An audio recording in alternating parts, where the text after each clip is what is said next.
कर्ण कृष्ण संवादः क्या आपको भी लगता है कि आपका जीवन बेहिसाब विपदाओं और संघर्षों से भरा हुआ है और इसलिए सत्य और धर्म की राह छोड़ सकते हैं? अगर ऐसा है तो कर्ण और भगवान श्री कृष्ण के संवाद को सुने। महाभारत के सबसे दिलचस्प पात्र कुंती पुत्र कर्ण ने भी श्री कृष्ण से अपने जीवन के बारे में कुछ शिकायतें की थीं। जो जवाब मिला उसे जानने के बाद आप कभी अपने संघर्षों का रोना नहीं रोएंगे। बात है एक बार की, जब कर्ण ने भगवान श्री कृष्ण से पूछा, हे कृष्ण, कृपया मुझे बताएं कि मेरे जीवन को इतना दुखदाई क्यों बनाया गया। जन्म होते ही मेरी माँ ने मुझे त्याग दिया था। क्या अवैध संतान होना मेरा दोष था? गुरु द्रोणाचार्य ने मुझे सिखाया नहीं, क्योंकि मैं क्षत्रिय पुत्र नहीं था। परशुराम जी के पास गया तो उन्होंने मुझे दीक्षित किया। मैं खुश हुआ, लेकिन जब मैंने उनसे शिक्षा ले ली और उनकी ही रक्षा के लिए जब उन्होंने मुझे बिच्छू के डंक की मार सहन करते देखकर जाना कि मैं ब्राह्मण नहीं, तो उन्होंने मुझे श्राप दे दिया। उन्होंने श्राप दिया कि जिस वक्त मुझे उनसे सीखी विद्या की सबसे ज्यादा जरूरत होगी, मैं उसे भूल जाऊंगा। और देखिए कि अनजाने में एक गाय के बछड़े को मेरा बाण लगा तो उसके स्वामी ने भी मुझे श्राप दे दिया कि जैसे मेरे बाण से उसका असहाय बछड़ा मरा, वैसे ही असहाय होकर मैं भी मारा जाऊंगा। हे कृष्ण, आप तो जानते ही हैं कि द्रौपदी के स्वयंवर में मेरा किस कदर अपमान किया गया। मुझे सूत पुत्र कहा गया। सोचिए कि माता कुंती ने आखिर में मुझे मेरे जन्म का रहस्य बताया, लेकिन उन्होंने भी मुझसे दान में अपने बेटों के लिए अभयदान मांग लिया।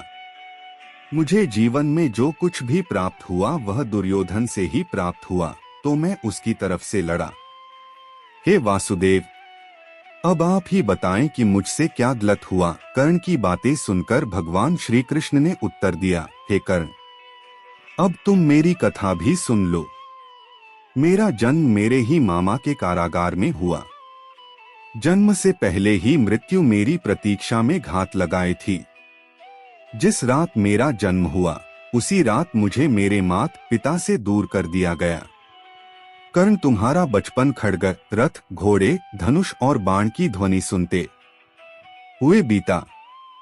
मुझे गौशाला, गोबर, ग्वालों के बीच ना पड़ा और कई प्राणघातक हमले झेलने पड़े। मेरे पास कोई सेना नहीं थी, मुझे कोई शिक्षा नहीं मिली। इतना ही नहीं, मुझे तानों और समस्याओं के बीच जीना पड़ा। कर्ण, जब तुम्हारे गुरु तुम्हारे शौर्य और तुम्हारी शक्ति पर गर्व कर रहे थे, तब उस उम्र तक मुझे शिक्षा तक नहीं मिली थी। 16 साल का होने पर मुझे ऋषि संदीपनी के गुरुकुल पहुंचाया गया था। कर्ण, तुमने अपनी पसंद की कन्या से विवाह किया। मुझे जिस कन्या से प्रेम था वह नहीं मिली और मुझे उनसे विवाह करना पड़ा जिनकी चाहत में था। मेरे पूरे समाज को यमुना के किनारे से जरासंध के भय से हटना पड़ा और दूर समुद्र के किनारे बसना पड़ा। रण से पलायन के कारण मुझे रणछोड़ बुलाकर अपमानित किया गया। यदि दुर्योधन युद्ध जीतता है तो तुम्हें बहुत श्रेय मिलेगा, लेकिन सोचो धर्मराज अगर जीतते हैं तो मुझे क्या मिलेगा? मुझे केवल युद्ध और युद्ध से पैदा हुई समस्याओं के लिए दोष ठहराया जाएगा। एक बात का स्मरण रहे कर्ण, हर किसी को जिंदगी चुनौतियां देती है। हर क्षण मृत्यु की ओर बढ़ता हुआ जीवन किसी के भी साथ न्याय नहीं करता। दुर्योधन ने अन्याय का सामना किया है तो युधिष्ठिर ने भी अन्याय भुगता है। लेकिन सच्चा धर्म क्या है यह तुम जानते हो हे कर्ण।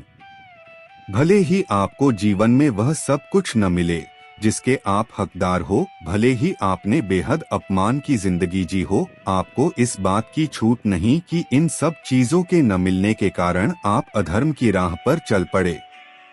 महत्व इस बात का है कि आप उस समय उस संकट का कैसे मुकाबला करते हैं।